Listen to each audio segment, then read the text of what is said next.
Hi, Paul Gerard from Price Accounting Services.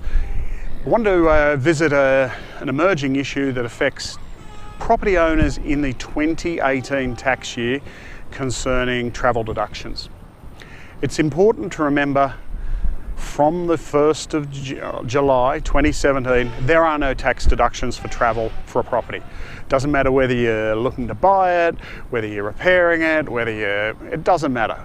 It's all non-deductible. So to answer your question, it's a simple rule. If you think it's deductible, it's not. Now, the other thing, if you go up to your property and you're doing some extensive repairs, replacing a roof or simple bit of repaint, whatever, don't include any travel deductions. They are no longer a capital expense or tax deductible.